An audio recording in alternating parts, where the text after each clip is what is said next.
Hello friends, welcome back to my channel. Last video में हम discuss कर रहे थे हार्ट के बारे में, उसके कंडक्शन सिस्टम के बारे में, और मैंने आपको कहाँ तक बताया था उसके चैम्बर्स, उसके अंदर क्या क्या स्ट्रक्चर है, उसके कितने वॉल्व्स प्रेजेंट हैं। मैंने सिर्फ 2 वॉल्व्स के बारे में आपको डिस्कस किया था। दोज आर एट्रियोवेंट्रिकुलर वॉल्व्स, जिसमें एक वॉल्व होता है tricuspid valve and second is the bicuspid और मिट्रल वॉल्व। ठीक है, और हमने बात की थी वो कैसे कॉर्डे टेंडने से कस्प जुड़े रहते हैं हमारी पैपिलरी मसल्स के साथ में, so that back flow of blood ना हो और वो ब्लड फ्लो को मेंटेन कर सकें। ठीक है, ये आपको एक नॉर्मल सिस्टमिक सर्कुलेशन का एक मैंने आइडिया दिया था।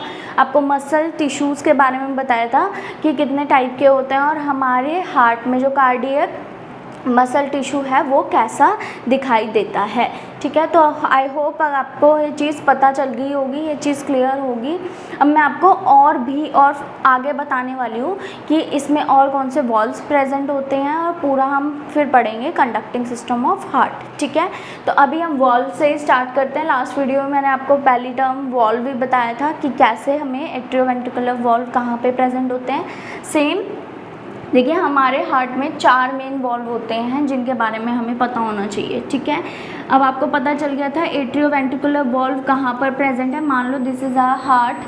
ठीक है, हमारा हार्ट है ये, अगर तो हमारे हार्ट में 4 चैम्बर है, right atrium, left atrium, right ventricular and left ventricle. ठीक है, ये 4 चीज़ें हैं, और आपके यहाँ से यहाँ पर ब्लड देने के लिए हमारे पास ट्राइकस्पिड वॉल्व था, और इधर से इधर ब्लड देने के लिए बाइकस्पिड वॉल्व था। ठीक है, बट फ्रेंड्स, हमें क्या सिर्फ आपस में सिर्फ atrioventricular he transportation of blood करना है? नहीं, हमें कहाँ पर ट्रांसपोर्ट करना है, आगे भी करना है। आगे मतलब कहाँ, हमारी बॉडी को और लंग्स को, तो वहाँ से भी तो हमें बैक फ्लो होना रोकना पड़ेगा ना। मैंने आपको बताया था पल्मोनरी आर्टरी के बारे में और पल्मोनरी वेन के बारे में। तो सेम वैसे ही जब राइट वेंट्रिकल से, दिस इज़ राइट वेंट्रिकल से हमारा ब्लड जाता है लंग्स के पास, वो किसके थ्रू जाता है? पल्मोनरी आर्टरी के थ्रू। और ये पल्मोनरी आर्टरी को जाने वाला जो रास्ता है वहाँ पर भी एक डोर प्रेजेंट होता है। ठीक है, यहाँ पर डोर प्रेजेंट होता है। दूसरा वॉल्व कहाँ पर प्रेजेंट होता है? जब लेफ्ट वेंट्रिकल से ब्लड जाता है हमारे पंप होकर के बॉडी के पास। ठीक है, कहाँ जाता है? बॉडी के पास थ्रू एओर्टा। ठीक है, इसको तो यहाँ पर इस वाले पाथवे पे भी क्या होता है? एक वॉल्व प्रेजेंट होता है। तो इन 2 वॉल्व्स को हम क्या नाम दे देते हैं? Semi lunar valve. क्लियर हो गया आपको? तो ये 2 वॉल्व कहाँ पर प्रेजेंट होता है हमारी? एक पल्मोनरी आर्टरी के और दूसरा ओर्टा की ओपनिंग पर। ठीक है, तो क्लियर हो गया आपको 4 वॉल्व कौन कौन से हैं। ये आपको ज़रूर ध्यान रखना है, क्योंकि ये क्वेश्चन बार बार पूछा जाता है एग्ज़ाम्स में, कॉम्पिटिटिव एग्ज़ाम में बार बार आपके पास आता है, इसीलिए मैं आपको ये चीज़ बता रही हूँ। ठीक है, बहुत खिचड़ी बना दी मैंने यहाँ पर। चलो इसको रब कर देते हैं और अब आगे बढ़ते हैं कि आगे हमारे पास क्या है। तो मैंने आपको पहली वीडियो में भी ये चीज़ बताई थी कि अगर हमारे मसल्स को मूवमेंट करना है तो मूवमेंट करने के लिए हमें क्या चाहिए? मसल को कॉन्ट्रैक्ट होना बहुत ज़रूरी है। फ्रेंड्स, जो हमारा मसल होता है, मसल टिश्यू हमारा, हम अभी इसको यहाँ पर जस्ट इमेजिन कर लेते हैं, this is our muscle tissue. ये मसल टिश्यू क्या करता है? ये कॉन्ट्रैक्शन तो करता है, लेकिन ये अपने आप से कॉन्ट्रैक्ट नहीं होता। ये कैसे कॉन्ट्रैक्ट होता है? हमारे एक ऐसे सेल से, कैसे सेल से, जिसको हम बोल देते हैं न्यूरॉन। बहुत गंदा डायग्राम बना रही हूँ मैं न्यूरॉन का। ठीक है, आप इसको जैसे इमेजिन कर लो, ये एक हमारा न्यूरॉन है, और न्यूरॉन क्या कर रहा है? कुछ प्रोडक्ट को रिलीज़ करता है। ये जो मैंने डॉट्स बनाए हैं, ये क्या है? इसको हम बोलते हैं न्यूरोट्रांसमीटर। ठीक है, इसका नाम होता है न्यूरोट्रांसमीटर।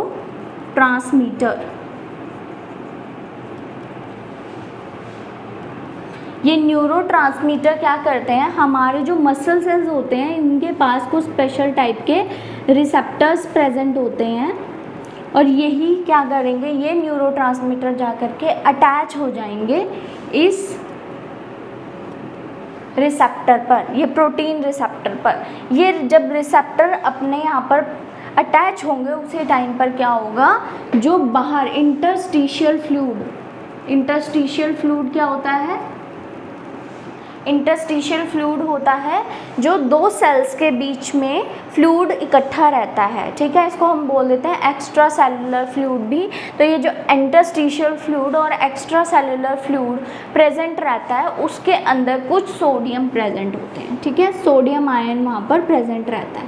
तो ये सोडियम आयन क्या करने लगता है, जैसे ही यहाँ पर रिसेप्टर के साथ अटैच होगा न्यूरोट्रांसमीटर, वैसे ही ये सोडियम आयन फटाफट क्या करेंगे, एक्स्ट्रा सेलुलर सोडियम आयन जा कर के बैठ जाएगा हमारे मसल टिश्यू के अंदर, ठीक है, मसल सेल के अंदर, और ये मसल सेल क्या हो जाएगा, कॉन्ट्रैक्ट हो जाएगा, पिचक जाएगा, ठीक है।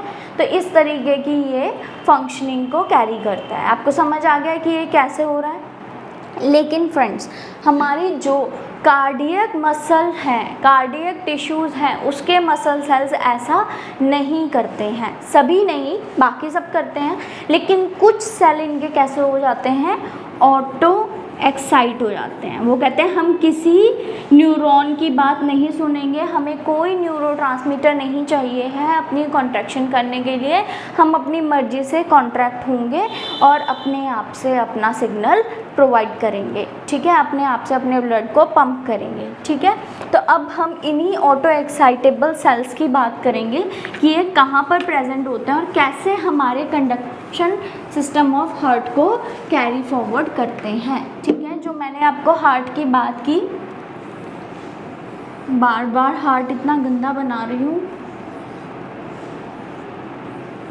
अब सेम आपको पता चली गया है कहाँ कौन कौन सा पार्ट कौन कौन सा है, ठीक है, बताने की ज़रूरत तो नहीं है। तो अब हम उन ऑटो एक्साइटेबल सेल जो कि किसी न्यूरॉन का ऑर्डर नहीं लेते हैं बाय एनी न्यूरोट्रांसमीटर, तो वो क्या करते हैं, अपने आप से ही अपना कॉन्ट्रैक्शन करते हैं। वो कहाँ पर प्रेजेंट होते हैं, सबसे पहले तो हमारी जो सुपीरियर वेना केवा है, ठीक है, सुपीरियर वेना केवा की ओपनिंग राइट एट्रियम पे जहाँ पर हो रही है, ठीक है, base of the superior vena cava and the opening of the right atrium, ठीक है। यहाँ पर कुछ सेल्स प्रेजेंट होंगे जो कि क्या करेंगे, ऑटो एक्साइटेबल होंगे, ठीक है। अब वो ऑटो एक्साइटेबल सेल बेसिकली क्या करते हैं, चलो पहले मैं आपको बताती हूँ कहाँ कहाँ प्रेजेंट होते हैं, ठीक है।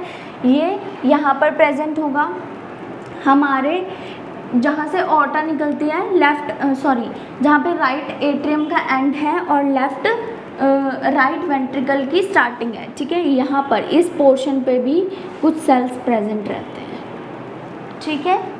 उसके बाद यहाँ पर जो हमारी मैंने आपको बताया था, ये हमारी क्या होती है, मसल सेल की मसल लेयर बनी होती है मायोकार्डियम के ऊपर इधर क्या होगी, कुछ सेल्स और प्रेजेंट होंगी और वो क्या करेंगी, आपस में दो ब्रांच में टूट जाएंगी और ऐसे निकल जाएंगी दोनों मसल सेल्स में। ये सारी जो मैंने गुच्छे बनाए हैं आपको राउंड राउंड करके, ये सब क्या है, ये सिर्फ हमारे ऑटो एक्साइटेबल सेल्स ही हैं। ऑटो एक्साइटेबल सेल्स, अब इनके नाम मैं आपको बता देती हूँ और ज़्यादा इजी हो जाएगा, इसको हम बोल देते हैं एसए नोड, ठीक है। दूसरा आता है हमारे पास AV node, this is sinoatrial node. Sinoatrial, sinus का क्या मतलब होता है, साइनस से रिलेटेड है, साइनस जहाँ पर ब्लड जो है पूरा वेन्स जो होती हैं, किसी खाली एरिया कोई ऐसा स्ट्रक्चर जहाँ पर ब्लड आकर के ठहर रहा है, ठीक है, तो इसीलिए इसको यहाँ पे साइनो बोल देते हैं। और एट्रियम में इसलिए साइनोएट्रियल नोड इसको बोला गया। नोड मतलब कोई गांठ, वो गांठ क्यों है, क्योंकि वो स्पेशल टाइप के सेल हैं, ऑटो एक्साइटेबल सेल, जो अपने आप से कॉन्ट्रैक्शन करते हैं, ठीक है। उसके बाद में मैंने बताया एवी नोड। एवी नोड क्यों? क्योंकि ये एट्रियो वेंट्रिकुलर वॉल्व जो प्रेजेंट होता है इधर, ट्राइकस्पिड वॉल्व प्रेजेंट होता है वहाँ पर, उसकी ओपनिंग पे प्रेजेंट रहते हैं, इसीलिए इसको बोल देते हैं एवी नोड। ठीक है, एट्रियो वेंट्रिकुलर नोड। उसके बाद में हमारे पास आता है इसको, ये एक गुच्छा बन गया, एक बंडल बन गया है। ठीक है, इसको हम क्या बोल देते हैं? बंडल ऑफ हिस। ठीक है, नेक्स्ट है हमारे पास, ये देखो 2 ब्रांच में निकल गई हैं, तो ये 2 ब्रांच जो बन रही है इसको हम बोल देते हैं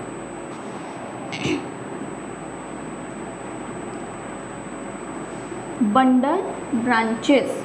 ठीक है, इन 2 ब्रांच को हमने 2 बंडल ब्रांचेस होती हैं। और ये जो स्कैटर हो गया है सारे मसल टिश्यू में, इसको हम क्या बोल देते हैं? पुरकंजी फाइबर्स। ठीक है, फाइबर्स की तरह ये फैल गए, इसलिए इसको हम बोल देते हैं पुरकंजी फाइबर्स। तो ये 5 नाम आपको ध्यान रखना है जब भी कंडक्शन सिस्टम ऑफ हार्ट आप पढ़ रहे हैं, तो आपकी 5 चीज़ें, 5 तरीके के ऑटो एक्साइटेबल सेल हैं। ये कैसे काम कर रहे हैं मैं आपको बता दूँ। ऐसे नोड जो यहाँ पर गुच्छा प्रेजेंट होता है, ऐसे नोड पर ये क्या काम करता है? ये खुद से अपने आप कॉन्ट्रैक्ट होगा, बट ये 1 मिनट के अंदर एटलीस्ट 70 से 75 टाइम्स तक अपने आप को एक्साइट करता है और कॉन्ट्रैक्ट होता है। ठीक है, कितनी बार? 70 से 75 टाइम्स। और मैंने आपको बताया, अब आपको ध्यान होगा लास्ट वीडियो मैंने, इसीलिए मैंने ये सब चीज़ें आपको क्लियरली समझाई हैं। लास्ट वीडियो में मैंने आपको मसल टिश्यू बताया था, कार्डियक मसल टिश्यू, और उसमें मैंने आपको गैप जंक्शंस बताए थे। ठीक है, और वो गैप जंक्शन के थ्रू ये जो सेल्स होंगे ये क्या होंगे? अपने आप से कॉन्ट्रैक्ट हो रहे हैं। ठीक है, सो कॉन्ट्रैक्शन से ये अपने आप अंदर सोडियम ले रहे हैं, तो सेम जो सोडियम इनके अंदर आया है वो इस इंटरकैलेटेड डिस्क जो प्रेजेंट है सभी कार्डियक सेल्स में, ये सारी जगह पे muscle tissue cardiac cells present है, उन कार्डियक सेल्स के अंदर भी साइटोप्लाज्म में गैप जंक्शन के थ्रू क्या चला जाएगा? सोडियम। और सोडियम क्या करेगा? बेसिकली उसका काम ही है कॉन्ट्रैक्ट करना, तो वो कॉन्ट्रैक्शन करेगा। ठीक है, तो क्योंकि हमारे ऐसे नोड ने इतने टाइम्स कॉन्ट्रैक्शन को जनरेट किया है, स्टार्ट किया है, एक तरीके का पेसिंग का काम किया है। ठीक है, हमारे हार्ट के लिए उसने किसी न्यूरॉन की ऑर्डर फॉलो नहीं किया है, इसीलिए हम इसको दूसरा नाम क्या दे देते हैं ऐसे नोड को? ये बहुत इंपॉर्टेंट है, बहुत बार क्वेश्चन में पूछा जाता है, इसीलिए ऐसे नोड को हम क्या बोल देते हैं? Pacemaker of heart. ठीक है, आपको क्लियर हो गया कि ये क्या होता है? Pacemaker of heart. ऐसे नोड को हम बोलते हैं, यही ऐसे नोड यहाँ से कॉन्ट्रैक्शंस देगा जो फर्दर एवी नोड पर भी जाएगी। एवी नोड और bundle of his, bundle branches, पुरकंजी fibre सभी अपने आप में ऑटो एक्साइटेबल सेल है, बट वो इतने टाइम्स खुद को कॉन्ट्रैक्ट नहीं कर पाते, इसीलिए इनका जो वर्किंग वायबिलिटी है वो थोड़ा कम होती है अकॉर्डिंग टू ऐसे नोड, इसीलिए सिर्फ इसको पेसमेकर कहा गया है। और ये लोग भी अपने सिग्नल्स, अपने कॉन्ट्रैक्शंस भेजते हैं, खुद भी करते हैं और ऐसे नोड से भी लेते हैं। ठीक है, और अल्टीमेटली कंडक्ट करते हैं हमारे हार्ट में ब्लड को। क्लियर हो गया? जब ये कॉन्ट्रैक्शन होगी बेसिकली तभी क्या होगा? राइट एट्रियम और लेफ्ट एट्रियम क्या होंगे? कॉन्ट्रैक्ट होंगे। कॉन्ट्रैक्शन को ही हम क्या नाम बोल देते हैं? डीपोलराइजेशन। ठीक है, क्या होगा?